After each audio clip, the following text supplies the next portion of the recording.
berdoa memohon tuntunan Roh Kudus. Kami percaya ya Tuhan, Engkau berfirman dan segala sesuatu jadi. Firman-Mu diperdengarkan hari ini. Yang sakit sembuh karena Injil itu kekuatan Allah. Yang lemah dikuatkan. Yang berduka dihiburkan. Dan kami mengalami kemenangan karena kami percaya firman-Mu. Allah turut bekerja dalam segala sesuatu, mendatangkan kebaikan bagi orang-orang yang mengasihi Engkau. Hamba berdiri atas nama firman-Mu dan nyatakan firman-Mu, dan setiap pendengar firman disebut berbahagia karena melakukannya dalam hidup sehari-hari. Dalam nama Tuhan Yesus Kristus. Haleluya. Amin. Mari kita buka Alkitab kita dan saudara boleh ikuti di layar monitor Roma pasal 4 ayat 13 sampai dengan ayat 25. Demikian firman Tuhan. Sebab bukan karena hukum Taurat telah diberikan janji kepada Abraham dan keturunannya, bahwa ia akan memiliki dunia, tetapi karena kebenaran berdasarkan iman. Sebab jika mereka yang mengharapkannya dari hukum Taurat menerima bagian yang dijanjikan Allah, maka sia-sialah iman dan batallah janji itu. Karena hukum Taurat membangkitkan murka, tetapi di mana tidak ada hukum Taurat, di situ tidak ada juga pelanggaran. Karena itulah kebenaran berdasarkan iman supaya merupakan kasih karunia, sehingga janji itu berlaku bagi semua keturunan Abraham, bukan hanya bagi mereka yang hidup dari hukum Taurat, tetapi juga bagi mereka yang hidup dari iman Abraham. Sebab Abraham adalah bapa kita semua. Seperti ada tertulis, Engkau telah kutetapkan menjadi bapa banyak bangsa di hadapan Allah yang kepadanya ia percaya, yaitu Allah yang menghidupkan orang mati dan yang menjadikan dengan firman-Nya apa yang tidak ada menjadi ada. Sebab sekalipun tidak ada dasar untuk berharap, namun Abraham berharap juga dan percaya bahwa ia akan menjadi bapa banyak bangsa menurut yang telah difirmankan, demikianlah banyaknya nanti keturunanmu. Imannya tidak menjadi lemah, walaupun ia mengetahui bahwa tubuhnya sudah sangat lemah, karena usianya telah kira-kira 100 tahun dan bahwa rahim Sarah telah tertutup. Tetapi terhadap janji Allah, ia tidak bimbang karena ketidakpercayaan. Malah ia diperkuat dalam imannya dan ia memuliakan Allah. Dengan penuh keyakinan bahwa Allah berkuasa untuk melaksanakan apa yang telah ia janjikan. Karena itu hal ini diperhitungkan kepadanya sebagai kebenaran. Kata-kata ini yaitu, hal ini diperhitungkan kepadanya tidak ditulis untuk Abraham saja, tetapi ditulis juga untuk kita.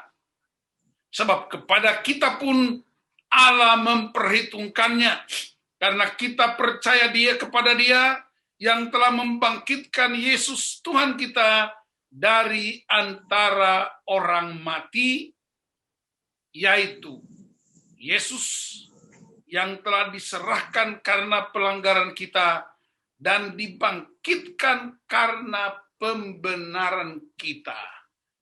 Demikianlah firman Tuhan. Dimuliakanlah Bapa, Anak, dan Roh Kudus, ketiga yang esa. Hosiana, Hosiana, Hosiana.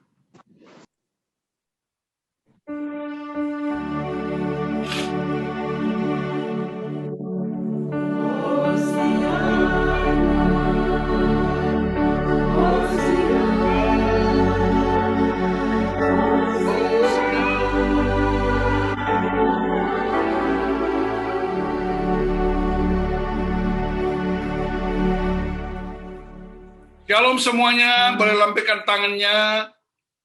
Puji Tuhan, kita memasuki minggu sengsara yang ketiga.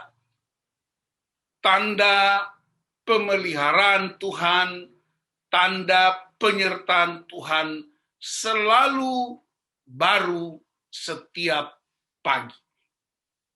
Pembacaan hari ini, saudara-saudara, tentang iman Abraham dan penggenapan janji Allah. Karena itu mari kita perhatikan yang pertama. Allah ingin supaya tidak ada yang binasa. Peristiwa itu dimulai pada Kejadian 12 ketika Allah menyatakan janjinya kepada Abraham. Dengan 3 janji yang hebat. Yang pertama, janji keturunan. Yang kedua, janji tanah perjanjian. Dan yang ketiga, menjadi berkat buat bangsa-bangsa. Siapakah Abraham? Siapakah saya? Siapakah Anda? Allah punya hak mutlak untuk memilih siapa yang Dia kehendaki untuk mewujudkan janjinya. Dan waktu itu Abrahamlah yang terpilih. Dia terpilih bukan karena latar belakang keluarganya, dia terpilih bukan karena kecakapannya, dia terpilih bukan karena kepandaiannya, tapi dia terpilih karena imannya. Dan peristiwa itu terjadi setelah peristiwa Menara Babel.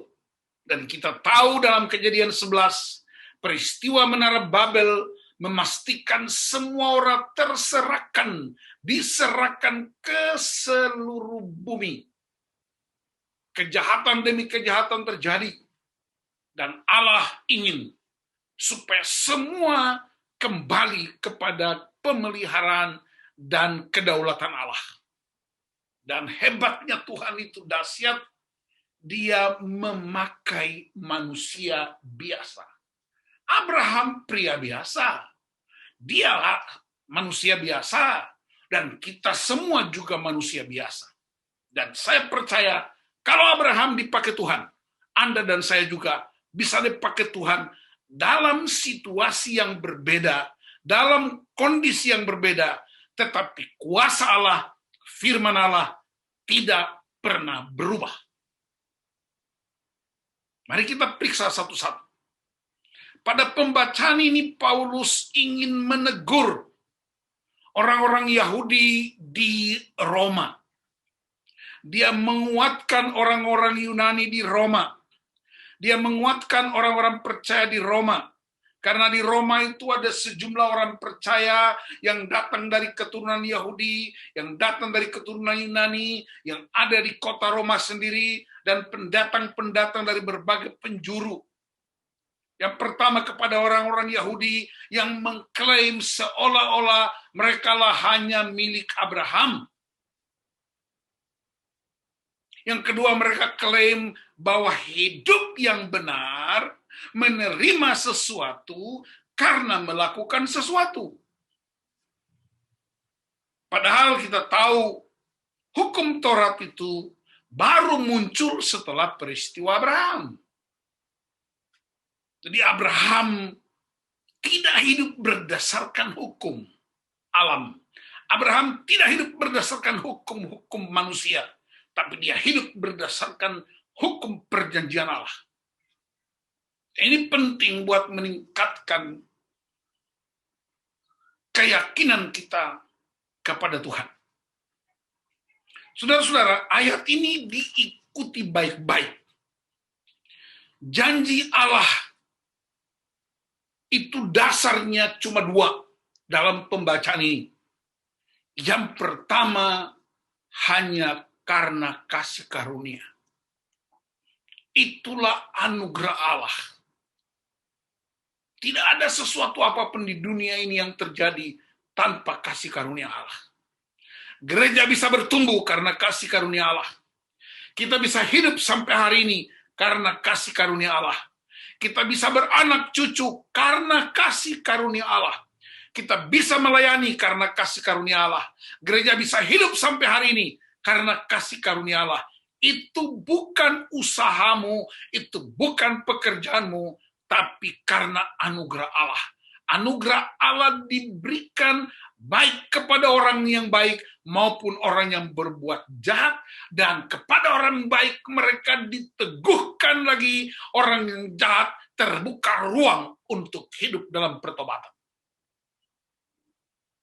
Dan karena itu, melakukan hukum Taurat tidak ada yang sempurna. Perhatikan baik-baik. Dan karena itu, dasar yang kedua adalah iman sepenuh-penuhnya. Menyerahkan total kepada Tuhan. Ini penting supaya kita tidak menilai Tuhan berdasarkan perbuatan kita. Oh, saya sudah lakukan ini, kenapa Tuhan berkati? Saya sudah lakukan ini, kenapa saya sakit? Saya sudah lakukan ini, kenapa suamiku PHK? Saya sudah lakukan ini, kenapa istriku nggak hamil-hamil? Saya sudah lakukan ini, kenapa ini, kenapa ini? Dengar saya beritahu, perbuatan baik apapun tidak bisa dipakai sebagai dasar untuk menilai otoritas Tuhan. Kebaikan-kebaikan apapun yang kau kerjakan, penyembahan yang hebat macam apapun, tidak pernah akan membalas kebaikan Tuhan. Anda bersyukur atau tidak bersyukur, Allah tetap Allah. Allah tidak bisa disogok dengan perbuatan baik kita. Allah tidak bisa disogok dengan ketaatan pada hukum-hukum. Allah tidak bisa disogok dengan hebatnya, dahsyatnya bentuk-bentuk ibadah kita. Allah tetap. Anda memuji dia, Anda menyembah dia, atau tidak, dia tetap Allah yang hidup. Dan dia memandang engkau apa adanya. Dia tidak bikin perhitungan. Oh, karena ini dia baik, maka saya berkati dia. Oh, karena ini dia jahat, maka saya tidak berkati dia. No, dia senang hatinya disenangkan, tapi dia sedih ketika hatinya dikecewakan. Semacam apapun umat Israel itu, Allah tetap Allah. Ehye, esyer, ehye. Aku adalah aku, masa lalumu, masa kini, dan masa yang akan datang. Yang percaya bilang amin. Lambaikan tangan bahwa Allah itu tetap. Haleluya. Hari ini saya mau encourage semuanya. Dan Roma 8, Rasul Paulus bilang sama orang di Roma, Allah turut bekerja. Ingat, dengar baik-baik. Allah turut bekerja. Dia ikut terlibat di dalamnya. Bekerja dalam segala sesuatu. Coba saudara rumuskan, apa ada sesuatu yang berada di dalam segala sesuatu? Apakah ada yang di luar segala sesuatu? Pandemi juga ada di dalam segala sesuatu. COVID-19 ada di dalam segala sesuatu. Sukacita, kebahagiaan ada di dalam segala sesuatu. Jadi Allah turut bekerja dalam segala sesuatu. Untuk apa? Bukan untuk mendatangkan kecelakaan, bukan untuk mendatangkan kejahatan, tetapi mendatangkan kebaikan. Karena Allah itu baik, dan karena itu tidak mungkin tindakannya jahat. Hakikatnya baik. untuk mendatangkan kebaikan bagi siapa? Bagi orang-orang yang mengasihi Dia. Yang mengasihi Tuhan boleh lambaikan tangannya. Yang mengasihi Tuhan boleh lambaikan tangannya. Amin. Saya mau pastikan satu hal buat saudara. Ada sebuah kisah nyata terjadi di sebuah kota di Amerika. Sebuah perusahaan multinasional, corporation. Perusahaan itu sangat big shot. Perusahaan itu terkenal. Karyawannya ratusan ribu di beberapa kota. Dan di kantor pusatnya ada seorang pejabat di kantor itu yang membuat keputusan yang fatal. Dia sudah bekerja hampir 15 tahun di perusahaan itu. Dan keputusannya membuat perusahaan merugi hampir 200 juta rupiah di tahun itu. Dan 200 juta rupiah kalau dirupiahkan, itu sangat besar jumlahnya. Semua orang di kantor itu panik. Belum memberitahukan kepada ownernya, pemiliknya. Dan semua orang tidak berani. Pejabat yang membuat keputusan itu juga sudah siap-siap untuk di PHK. Dan satu pagi, bosnya datang ke kantor. Tidak ada yang berani temui kecuali sekretarisnya. Sekretarisnya dengan begitu gugup, dia takut. Dia datang kepada bosnya di ruangannya. Lalu dia melapor. Selamat pagi, Tuan.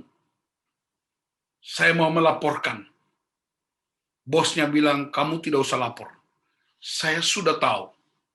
Kemarin kita merugi 200 juta rupiah. Tolong kumpulkan seluruh pegawai, termasuk pejabat yang membuat keputusan. Dan hari itu semuanya terkumpulkan di sebuah ruangan.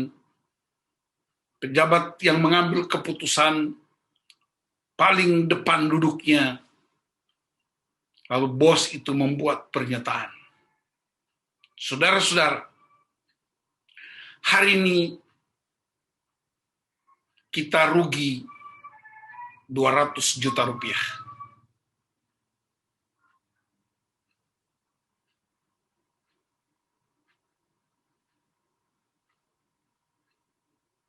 Apa yang terjadi, saudara-saudara?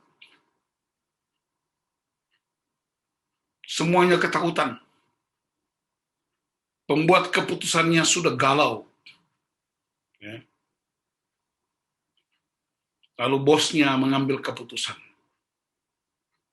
Saya tidak memecat engkau.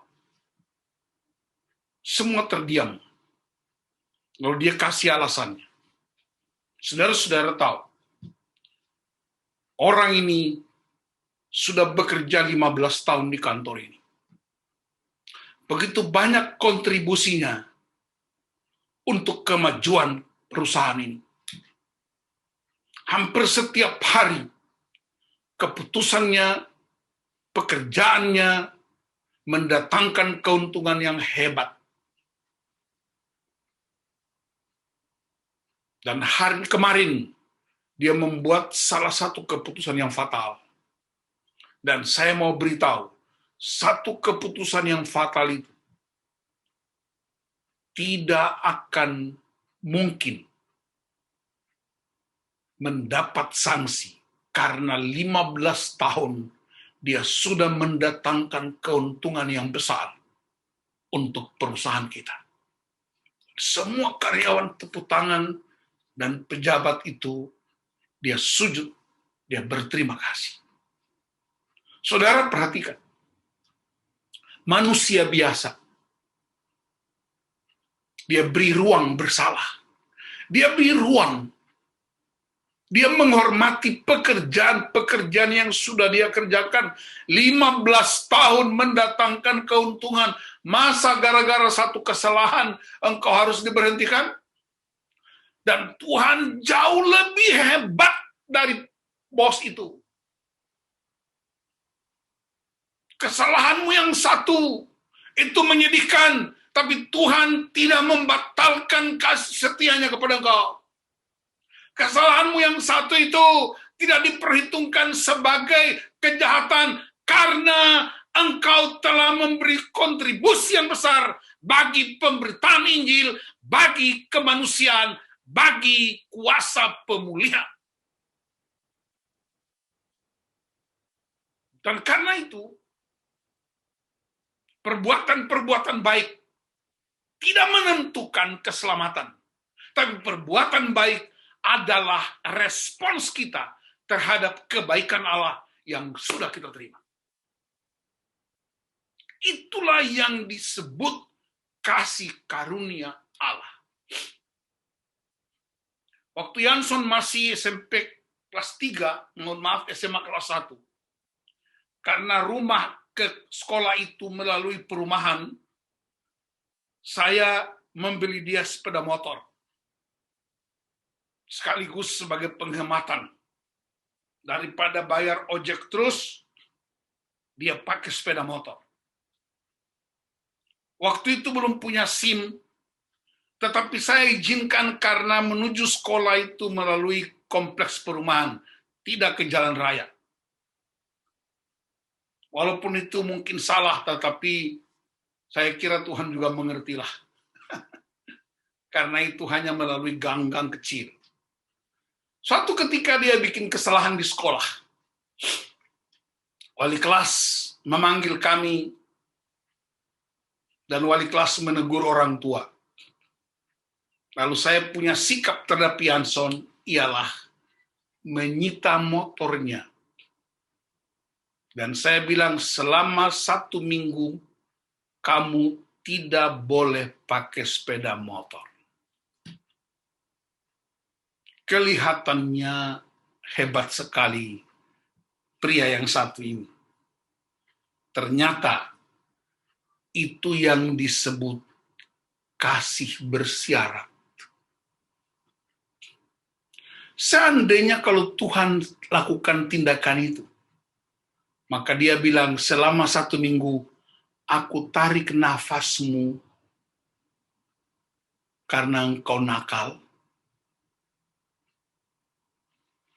Periksa pola pengasuhan kita. Kita suka membuat disiplin buat anak-anak. Kamu nggak boleh pakai handphone 1 minggu, nggak boleh pakai mobil 1 minggu, nggak boleh pakai motor 1 minggu. Dengar saya beritahu, kalau Tuhan praktekkan cara itu, kita sudah binasa.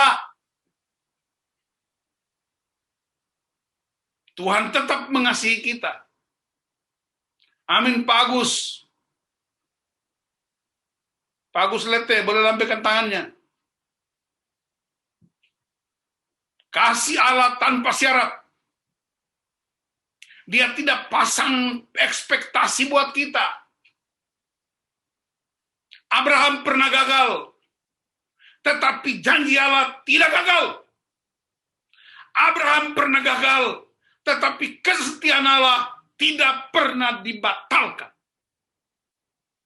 Dan itulah sebabnya kasih karunia Allah, demi kasih karunia Allah, mengalir dalam hidup mereka.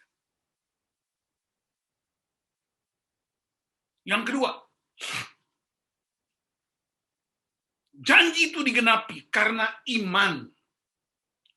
Ibrani 11 ayat 1 berkata, iman adalah dasar dari segala sesuatu. Segala sesuatu. Abraham waktu dipanggil tidak diberitahu tujuannya, tidak diperlengkapi dengan GPS, hanya dibilang keluar dan pergi. Aku akan kasih tunjuk tempatmu. Tidak diberitahu tujuannya, tetapi dia percaya kepada Allah. Itu yang disebut iman, menyerahkan total. Percaya Tuhan, kasih total. Tapi kita biasanya percaya Tuhan, tapi kita ikut mengambilnya. Katanya percaya aku, kenapa kamu ambil? Kenapa kamu khawatir? Kenapa kamu takut? Kamu cemas? Tuhan, Engkau Allah kami yang hidup. Tuhan, Engkau dahsyat, kami percaya kepada Engkau. Tapi setelah amin, khawatir, putus asa, hilang harapan, berarti doamu tidak punya guna apa-apa.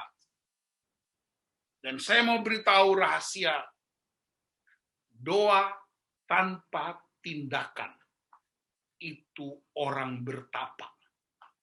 Coba tanya sama orang di sebelah kiri kanan, kalau ada, sudah berapa lama ngana bertapa? Doa tanpa tindakan itu bertapa. Dan kalau orang bertapa, selesai bertapa dia jadi dewa. Dan dewa tidak butuh Tuhan. Makanya jangan jadi dewa. Karena dewa nggak butuh Tuhan. Doa Tuhan dahsyat, Tuhan ajaib. Haleluya, Engkau Allah yang hidup dalam Kristus Yesus. Darahmu dahsyat, tidak salah. Tapi setelah itu kamu tidak dahsyat. So what? Percayalah bahwa Tuhan itu dahsyat. Dan cara orang mengenal Tuhan dahsyat ialah melalui orang-orang yang percaya kepadanya. Abraham adalah bukti Tuhan dahsyat. Abraham adalah bukti Tuhan itu hebat. Abraham adalah bukti bahwa Tuhan itu tidak pernah ingkar janji. Abraham adalah bukti bahwa Allah itu berkuasa. Dan apa buktinya? Dia tidak tahu tujuannya, dia pergi. Anak satu-satunya yang ditunggu pada usia 100 tahun. Begitu anak itu sudah menjadi dewasa, sudah menuju proses multiplikasi. Tuhan bilang, persembahkan. Abraham tidak punya kesempatan tawar-menawar. Itulah yang disebut iman. Anak kesayangannya, anak yang ditunggu usia 100 tahun, anak yang dijanjikan untuk menggenapi Kejadian 12. Tetapi Abraham tahu siapa Allah. Kalau Allah yang memberi, Allah mengambil. Kalau Allah mengambil, Allah akan memberi. Satu kali saya pelayanan ke Kalimantan Tengah, di sebuah kota namanya Sampit. Saya diundang oleh beberapa hamba Tuhan, mereka berkumpul namanya para pemimpin garis depan. Mereka menyebut diri garis depan. Itu pendetanya itu kira-kira ada sekitar 30 orang. Segala macam gereja berkumpul di sebuah kota di Sampit, di sebuah hotel di kota Sampit. Datang dari berbagai pedalaman. Ada yang datang dengan gaya yang hebat, ada yang datang dengan wajah memelas, ada yang datang dengan berbagai pergumulan, ada yang naik angkutan umum, ada yang naik sepeda motor. Lalu hari itu acara dibuka. Setelah saya sampaikan sesi kira-kira 30 menit, lalu saya bikin simulasi. Karena mereka pakai papan nama, jadi saya sebut nama masing-masing. Pak pendeta ini, dari desa mana? Dia sebutkan nama desa itu. Desa itu juga saya nggak hafal, karena itu nama-nama yang asing di telinga saya. Lalu saya tanya dia, menurut Bapak, berapa gaji saya? Dia sebutkan, gaji Pak Pendeta 25 juta. Saya bilang, haleluya. Anda 15 juta, puji Tuhan. Bapak, ya kira-kira 10 juta. Dari 10 pendeta yang saya tanya, semuanya menyebut angka 10 juta ke atas. Oke? Mau saya kasih tahu kalian berapa gaji saya sebagai ketua sinode waktu itu? Dan saya bisa melayani di berbagai tempat, di berbagai pelosok, bahkan di luar negeri. Mau Pak Pendeta? Untuk apa saya kasih tahu kalian? Ya, supaya kita tahu saja. Oke, saya beritahu. Gaji saya 1 bulan Rp2.600.000. Semuanya tiba-tiba diam dan saya melihat beberapa mencucurkan air mata. Lalu saya tanya yang nangis, kenapa Bapak mencucurkan air mata? Pak, gaji saya 2 kali lebih besar dari Bapak. Tapi ternyata saya terpuruk. Kamu? Saya nangis karena sebenarnya saya datang mau bawa proposal buat Bapak. Ini nggak jadi saya kasih proposal. Dia responsnya beda-beda.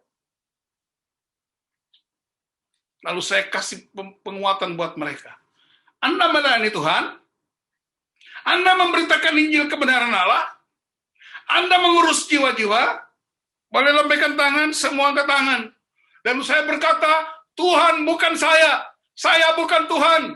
Kalau Anda melayani Tuhan, Anda melayani jiwa-jiwa, Tuhan bertanggung jawab atas hidupmu. Tuhan bertanggung jawab atas perbuatanmu.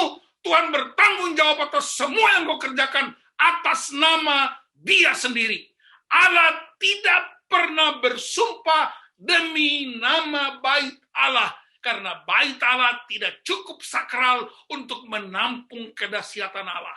Allah tidak berjanji demi atas nama kuburan ibunya karena dia tidak punya ibu. Tapi dia berjanji atas namanya sendiri, integritasnya, kekuasaannya, kemahakuasaannya. Namanya adalah garansi bagi peneguhan, penetapan, dan janji yang sempurna. Dan buktinya janji itu dia tidak kasih sepeda motor, dia tidak kasih mobil, dia tidak kasih lotre, dia tidak kasih tiket, tapi dia serahkan anaknya yang tunggal, Tuhan Yesus Kristus di atas kayu salib sebagai bukti kasih yang tidak terbatas. Dan karena itu saudara-saudara, penggenapan janji Allah menunjukkan bahwa Allah sanggup bikin apa saja. Karena itu mari, lagu Kidung Kesan kita, Kidung Jemaat berkata, hitunglah berkat-berkat, bukan hitung masalah, bukan hitung problem, bukan hitung kesalahan istri, bukan hitung kesalahan suami, bukan hitung kesalahan anak-anak, bukan hitung kesalahan majelis, bukan hitung kesalahan gembala, bukan hitung kesalahan pendeta, hitunglah berkat-berkat, karena berkat itu datang dari Tuhan. Jadi satu kesalahan tidak boleh menggeser semua kebaikan yang Tuhan kerjakan. Kalau selama ini Tuhan pelihara kita sampai hari ini, kalau Anda kena COVID, Ibu Pendeta, Ernie, Yonatan, itu juga kebaikan Tuhan.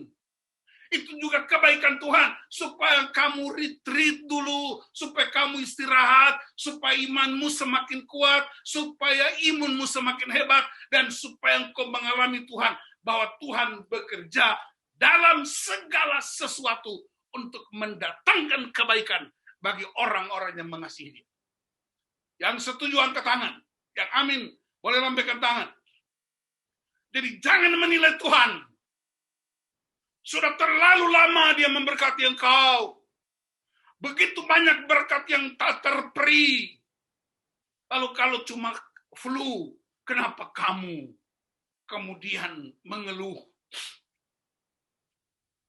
Lalu hanya karena gaji terlambat, kenapa mengeluh?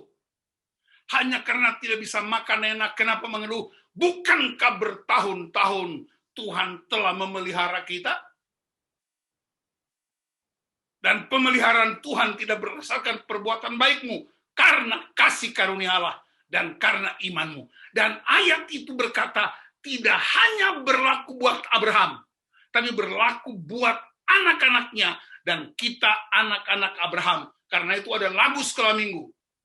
Bapak Abraham mempunyai banyak sekali anak-anak, aku anaknya dan kau juga. Mari puji Tuhan, tangan kanan, tangan kiri, kaki kanan. Haleluya, bilang amin. Wow. Kalau ini yang kita praktekkan, janji Allah sudah digenapi. Di mana? Di atas kayu salib. Karena itu serahkanlah semuanya. Andalkan Tuhan.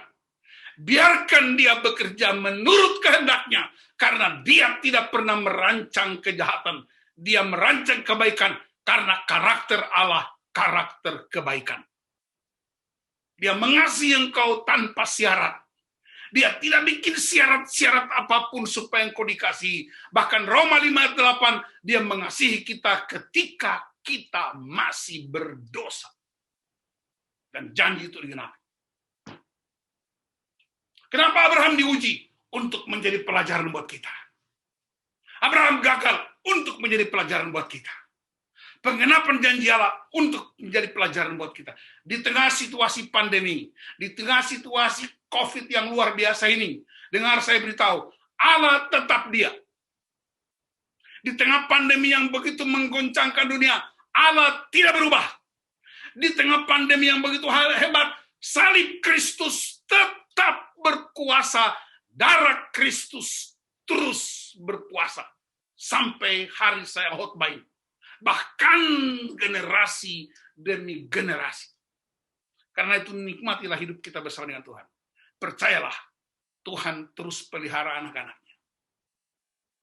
Tuhan terus memberkati anak-anaknya. Dan sekali lagi saya ingatkan, dua kekuatan yang tidak boleh bergeser. Kasih karunia Allah. Cuma-cuma. Gratis. Tanpa biaya. Tanpa ongkir. Kasih karunia Allah dicurahkan secara bebas oleh Allah Bapa kita. Tetapi kasih karunia Allah itu mesti disambut dengan iman yang teguh, yakin dan percaya bahwa Allah tidak berbohong, Allah tidak batal janji, Allah tidak ingkar janji. Tapi semua doa-doa kita selalu dijawab. Dengar saya beritahu, semua doa dijawab. Seperti seorang ibu, dia tahu kapan anaknya diberi minum ASI. Seperti seorang ibu, dia tahu kapan anaknya ganti popoknya. Seperti seorang ibu, kapan anaknya makan. Seperti seorang ibu, dia tahu kapan anaknya tidur. Dan kadang-kadang kalau doa kita tidak terjawab, itu bukan karena Allah tidak menjawab, tapi karena pengharapan kita, karena daftar kita bukan daftar Tuhan. Karena itu saudara-saudaraku, mari kita percaya doamu sudah dijawab di dalam Kristus. Tetapi jawabannya bukan menurut kehendakmu, tapi menurut kehendak Bapa. Karena dia tahu kemampuan kita, dia tahu karakter kita, dia tahu siapa kita. Jangan sampai kita salah gunakan untuk mencelakakan kita.